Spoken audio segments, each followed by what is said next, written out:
Assalamualaikum warahmatullahi wabarakatuh. Melanjutkan video sebelumnya terkait rancangan topologi praktik untuk praktik IP tables ya. Di video sebelumnya kita sudah membahas terkait network yang akan kita bangun ya. Kira-kira model konfigurasi networknya seperti ini. Kita punya perangkat router di sini ya, yang di dalamnya sudah ada fitur IP tables yang sudah kita install fitur IP tables. Dan di belakang jaringan kita ini punya beberapa klien ya, kita bisa lihat.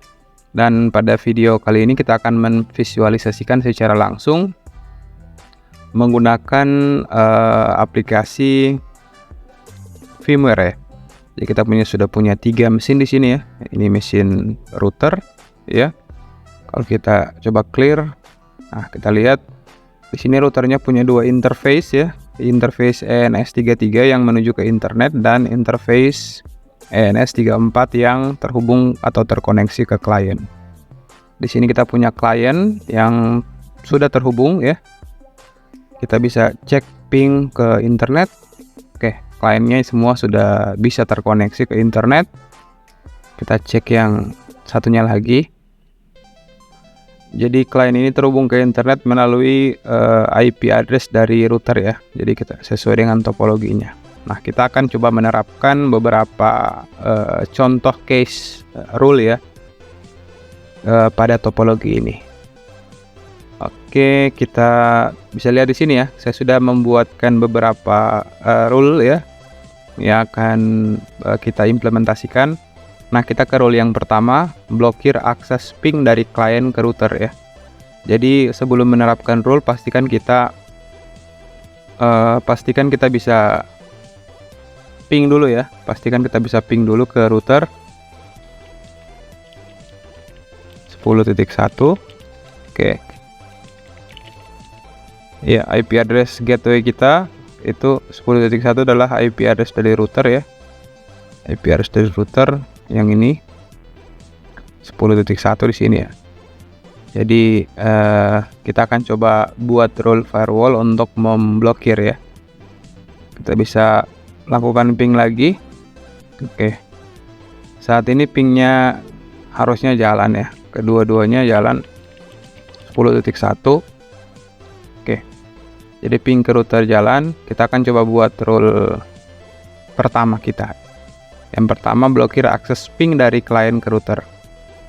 Jadi kalau kita ketikkan perintah seperti ini, IP tables, kita tentukan tabelnya ya. Tabelnya apa? Tabel filter, terus spasi min A ya, karena perintah soalnya yang masuk ke router ya, dari klien ke router, berarti rule atau chain yang akan kita gunakan adalah input ya. Input, terus minus P atau protokol. Protokol apa yang diminta untuk diblok adalah protokol ping ya. Jadi ping itu menggunakan ping, traceroute, dan tool-tool lainnya itu menggunakan protokol ICMP ya, dari klien ke router. Berarti min S ya, atau kita bisa definisikan seperti ini. Oke. Atau kita bisa menggunakan parameter minus I ya, in interface ENS34 ya, min J drop ya. Kalau ini berarti kita akan blokir seluruh inputan yang masuk dari interface klien kita ENS34 ya. Kalau kita enter, oke. Nah, kita bisa memantau rule-nya sudah berjalan atau tidak menggunakan IP tables min T filter min NPL. Nah, kita bisa lihat ini rule-nya sudah jalan ya. Untuk memantau secara real time kita bisa pakai perintah watch ya. Oke, bisa lihat ini sudah jalan ya. Karena sebelumnya kita sudah menjalankan secara real time di sini. Oke, jadi sekarang kalau kita kontrol C lagi, kita ping, itu pingnya tidak akan bisa jalan kembali ya. Nah, kalau sekarang pertanyaannya, apakah ping ke internet bisa? Ya, tetap bisa. Oke, jadi karena yang diblokir ya, sesuai dengan soal itu adalah ping yang masuk ke router. Oke, kalau kita akses ke internet ya, atau kita ping ke perangkat yang ada di atas router, itu masih bisa ya, 22.1. Nah, kita bisa lihat di sini ada chain paketnya dan ada chain byte-nya ya. Oke, ini chain-nya sudah tidak jalan karena sudah tidak ada proses ping lagi ya. Selanjutnya kita coba jalankan kembali, harusnya chain-nya sudah masih jalan. Oke, untuk soal yang pertama sudah berhasil. Kita ke soal yang kedua, blokir akses remote SSH ke router ya. Sekarang kita akan coba clearkan dulu ya konfigurasinya, min F ya, caranya untuk mengclear. Atau kita bisa pakai parameter -d ya. Terus kita pakai 1, oke, 0. Ya, kalau parameter -d itu berarti menghapus salah satu line ya. NVL line number ya. Minus line numbers. Oke, line numbersnya cara hapusnya -d input ya, terus baris ke berapa. Oke, baris ke 1 harusnya sekarang sudah tidak ada. Jadi proses pingnya juga sudah tidak terblok ya harusnya. Oke, kita sudah bisa ngeping lagi. Nah, sekarang kita akan coba mengimplementasikan perintah yang kedua, memblokir akses remote ke router. Nah, sebelumnya kita pastikan dulu bisa melakukan proses remote ya. SSH TKJ 10.1. Oke, bisa ya. Jadi kita bisa meremote perangkat router kita tanpa harus masuk ke dalam itu. Jadi SSH itu adalah tool yang dapat digunakan untuk melakukan remote perangkat server atau router dari jarak jauh ya. Jadi tidak perlu kita mengkonfigurasi langsung. Itu kita bisa konfigurasi lewat sini. Nah, ini kalau kita lihat ya, inilah perangkat yang sama dengan yang ada di sini ya. Dan hostname-nya juga sama, firewall. Itu saat ini bisa kita remote dengan baik ya. Sama halnya juga di sini. Itu bisa kita remote ya. Ping google.com. Oke, kita cek IP interface-nya. Oke, ini perangkat yang sama dengan yang ada di sini.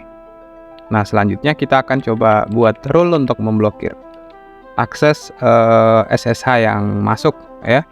Akses SSH yang masuk dari blokir akses remote SSH ke router ya. Jadi dia skala global, IP tables, min T filter ya, filter min A input ya yang masuk ke router, min P ya, protokol dari SSH itu adalah TCP, dan di portnya ya kita bisa pakai minus port ya, atau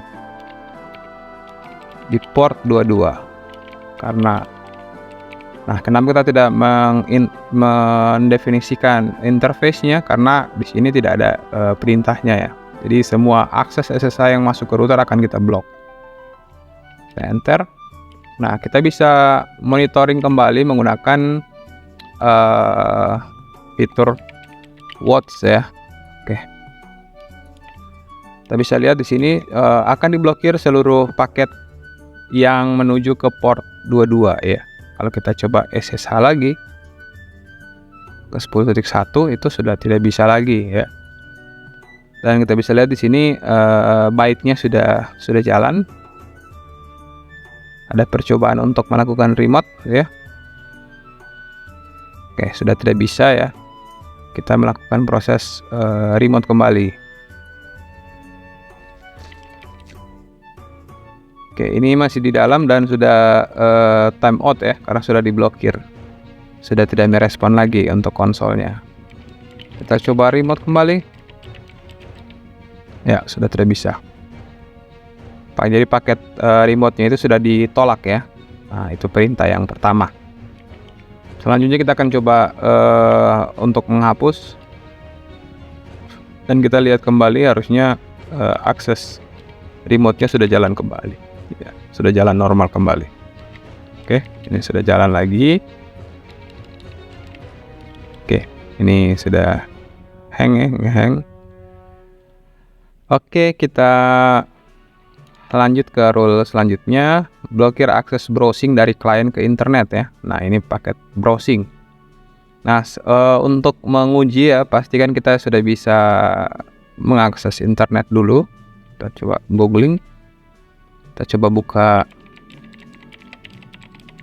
Oke, ya masih bisa ya, bisa diakses internetnya. Yang ini juga kita coba akses. Jadi yang diminta itu memblokir akses browsing dari klien ke internet. Nah, misalnya oke, masih bisa. Oke, ya masih bisa kita akses ya. Nah, selanjutnya kita akan langsung blokir saja ya. Caranya rule-nya seperti ini, IP tables, min T filter, min A input, min A forward ya.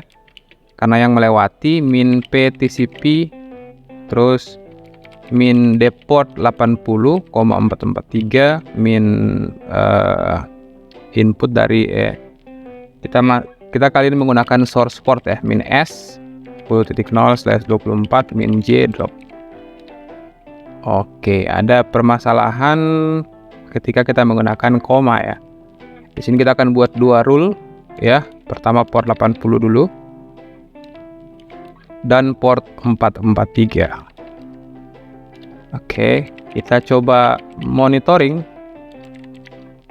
NVL. Oke, sudah ada dua rule. Kita coba watch ya. Nah, ini kita bisa lihat ada dua rule yang memblokir sumber IP dari 10.0 ke tujuan ya. Nah, kalau kita lihat ini, kita akan coba buka. Ya, harusnya sudah tidak bisa lagi. Ya, karena sudah di drop ya. Ini sudah jalan juga. Traffic ke 443 ya. Ke port HTTPS ya. Jadi 443 itu adalah port HTTPS ya. Sedangkan 80 adalah port HTTP. Oke, sudah tidak bisa lagi diakses internetnya. Jadi seluruh akses internet dari klien itu sudah tidak bisa ya. Oke, nah kita bisa lihat. Oke, jadi rule yang ke-3 sudah oke ya, sudah jalan. Oke, sudah tidak bisa diakses lagi. Nah, kalau kita coba menghapus ya, min T filter, min D forward 1, baris pertama dan baris kedua 0. Coba lihat, cek kembali ya. Oke, masih ada rule line numbers. Oke, itu tetap 1 ya, 1. Oke, harusnya sekarang proses browsingnya sudah berjalan normal kembali. Ya, sudah normal kembali untuk browsingnya. Sudah bisa googling kembali ya. Jadi kita sudah bisa mengakses googling. Oke, duplicate tab. Oke, jadi internetnya sudah jalan kembali karena kita sudah menghapus rule yang sudah kita tentukan tadi. Selanjutnya, blocker akses ping dari klien ke IP address gateway dari router ya. Jadi router itu punya gateway yang menghubungkan semua kliennya ke internet. Nah, awalnya gateway ini masih bisa kita ping ya. Oke, ping 22.1. Oke. Jadi perintahnya sama kayak tadi ya, yang awal tadi IP tables, cuma bedanya dia masuk ke forward ya. Min A forward, min D destination, min S dari klien ya 0/24, min D di sini spesifik ya, baru min P ICMP, min Y drop. Kalau kita coba cek, itu sudah ada paket ya, jadi diblokir paket ping ya. yang menuju ke 22.1. Oke, harusnya terblokir. Oke.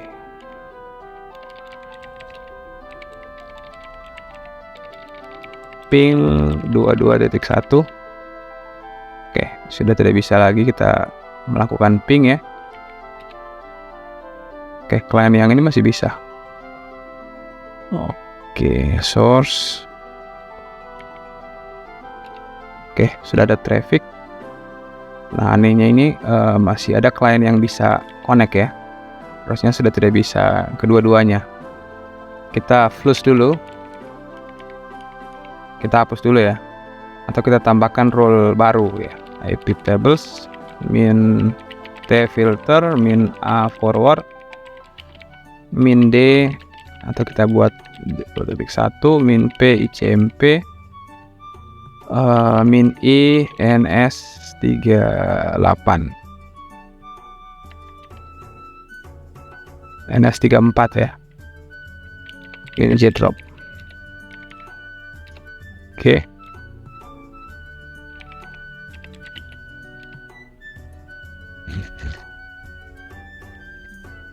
Oke, kita coba ping. Ya, masih bisa diakses ya. Kalau kita coba restart interface-nya, harusnya semuanya sudah diblokir. Karena di klien yang ini sudah works. Oke, ini sudah works. Oke, kita coba hapus ya role-nya. Kita coba hapus role yang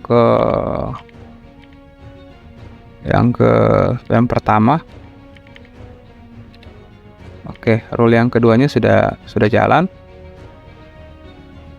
Ini oke, sama, belum bisa login juga.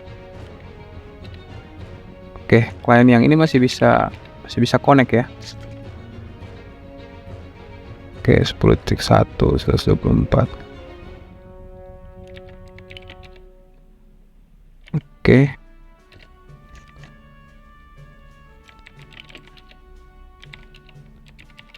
Oke. Oke ya, di sini ada kesalahan IP address-nya ya. Oh iya, ini masih proses remote ya, masih di dalam remote. Nah, sekarang sudah di desktop, harusnya sudah tidak bisa lagi. 22.1. Oke, sudah terblok ya. Sorry tadi kenapa dia masih bisa ping, karena tadi kita masih di dalam akses remote ya, makanya yang kebaca itu adalah paket output ya. Jadi sekarang kita sudah di desktop ya, harusnya rule yang tadi juga itu sudah bisa digunakan ya. Jadi banyak sekali rule yang bisa kita implementasikan sebenarnya, menyesuaikan dengan kebutuhan kita. Jadi kita bisa menggunakan parameter seperti ini ya, hanya mencantumkan destination dan menentukan interface, atau kita bisa pakai metode seperti ini ya. Oke, kita coba cek kembali. Kita coba remote kembali menggunakan yang pertama, harusnya masih bisa jalan ya. Kedua-duanya tidak bisa ngeping lagi. Oke, itu sudah jalan counternya. Oke, sekian ya video pembahasan terkait implementasi praktik terhadap topologi yang sudah kita desain di video sebelumnya. Jadi video kali ini adalah implementasinya ya, bagaimana penerapan dari perintah tersebut. Oke, sekian, terima kasih, mohon maaf atas segala kekurangan. Wassalamualaikum warahmatullahi wabarakatuh.